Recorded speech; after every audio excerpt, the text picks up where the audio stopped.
संस्कृतस्य गङ्गा प्रवहति देवोऽपि संस्कृतं कथयति। श्री सीतारामचन्द्राभ्यां नमः। श्रीमद्वाल्मीकीय रामायणम् अयोध्याकाण्डम् अष्टमः सर्गः। मंथरा का पुनः श्री राम के राज्याभिषेक को कैकेयी के लिए अनिष्टकारी बताना, कैकेयी का श्री राम के गुणों को बताकर उनके अभिषेक का समर्थन करना, तत्पश्चात कुब्जा का पुनः श्री राम राज्य को भरत के लिए भयजनक बताकर कैकेयी को भड़काना। मंथरा त्वभ्यसूयैनामुत्सृज्याभरणं हि तत् उवाचेदन्ततो वाक्यं कोऽप्यदुःखसमन्विता। हर्षं किमर्थमस्थाने कृतवत्यसि बालिशे शोकसागरमध्यस्थं नात्मानमवबुध्यसे। मनसा प्रसहामि त्वां देवि दुःखार्दिता सती यच्छोचितव्ये हृष्टासि प्राप्य त्वं व्यसनं महत्। शोचामि दुर्मति त्वन्ते काहि प्राज्ञा प्रहर्षयेत्। अरे सपत्नी पुत्रस्य वृद्धिं मृत्योरिवागताम्। भरतादेव रामस्य राज्यसाधारणात् भयं तद्विचिन्त्य विषण्णास्मि भयं भीताद्धिजायते। लक्ष्मणो हि महाबाहु रामं सर्वात्मना गतः शत्रुघ्नश्चापि भरतं काकुत्स्थं लक्ष्मणो यथा। प्रत्यासन्नक्रमेणापि भरतस्यैव भामिनी राज्यक्रमो विसृष्टस्तु तयोस्तावद्यवीयसोः।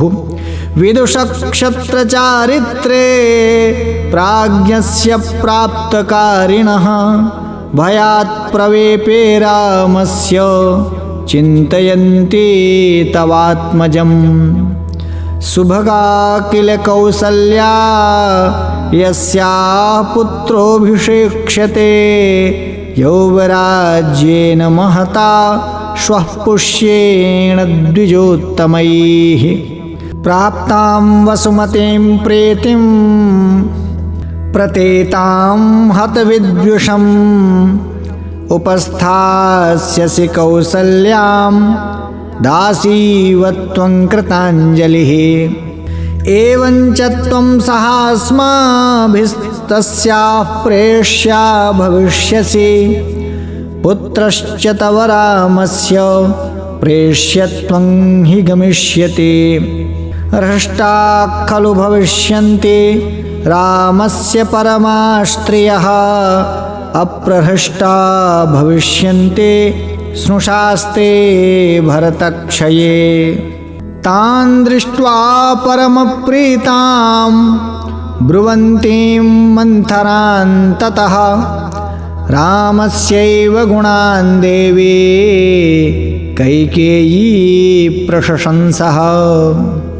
धर्मज्ञो गुणवान् दान्तः कृतज्ञः सत्यवान् शुचिः।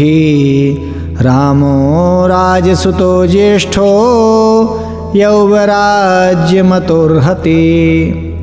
भ्रातॄन् भृत्यांश्च दीर्घायुः पितृवत् पालयिष्यति। सन्तप्यसे कथं कुब्जे श्रुत्वा रामाभिषेचनम्। भरतश्चापि रामस्य ध्रुवं वर्षशतात् परं पितृपैतामहं राज्यम् अवाप्स्यति नरर्षभः। शातुमभ्युदये प्राप्ते दह्यमानेव मंथरे भविष्यति च कल्याणे किमिदं परितप्यसे। यथा वै भरतो मान्यस्तथा भूयोऽपि राघवः कौसल्यातोऽतिरिक्तं च मम शुश्रूषते बहु। राज्यं यदि हि रामस्य भरतस्यापि तत्तदा मन्यते हि यथात्मानं यथा भ्रातॄंस्तु राघवः। कैकेय्या वचनं श्रुत्वा मन्थरा भृशदुःखिता दीर्घमुष्णं विनिःश्वस्य कैकेयीमिदमब्रवीत्। अनर्थदर्शिनी मौर्ख्यान्नात्मानमवबुध्यसे शोकव्यसनविस्तीर्णे मज्जन्ती दुःखसागरे। भविता राघवो राजा राघवस्य च यः सुतः राजवंशात्तु भरतः कैकेयी परिहास्यते। न हि राज्ञः सुताः सर्वे राज्ये तिष्ठन्ति भामिनी स्थाप्यमानेषु सर्वेषु सुमहाननयो भवेत्। तस्माज्ज्येष्ठे हि कैकेयी राज्यतन्त्राणि पार्थिवाः स्थापयन्त्यनवद्याङ्गी गुणवत्स्वितरेष्वपि। असावत्यन्तनिर्भग्नस्तव पुत्रो भविष्यति अनाथवत्सुखेभ्यश्च राजवंशाच्च वत्सले। साहं त्वदर्थे सम्प्राप्ता त्वन्तु मां नावबुध्यसे। सपत्निवृद्धौ या मे त्वं प्रदेयं दातुमर्हसि।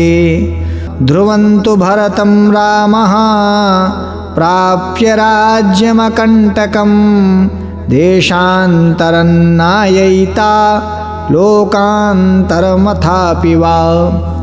बाल एव तु मातुल्यं भरतो नायितस्त्वया सन्निकर्षाच्च सौहार्दं जायते स्थावरेष्विव। भरतानुवशात् सोऽपि शत्रुघ्नस्तत्समङ्गतः लक्ष्मणो हि यथा रामं तथायं भरतं गतः। श्रूयते हि द्रुमः कश्चित् छेत्तव्यो वनजीवनैः सन्निकर्षादिशेकाभिर्मोचितः परमाद्भयात्। गोप्ता हि रामं सौमित्रिर्लक्ष्मणं चापि राघवः अश्विनोरिव सौभ्रात्रं तयोर्लोकेषु विश्रुतम्। तस्मान्न लक्ष्मणे रामः पापं किञ्चित् करिष्यति रामस्तु भरते पापं कुर्यादेव न संशयः। तस्माद्राजगृहादेव वनं गच्छतु राघवः एतद्धि रोचते मह्यं भृशं चापि हितं तव।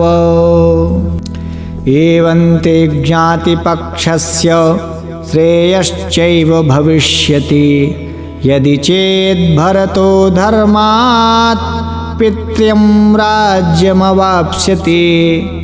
स ते सुखोचितो बालो रामस्य सहजो रिपुः समृद्धार्थस्य नष्टार्थो जीविष्यति कथं वशे।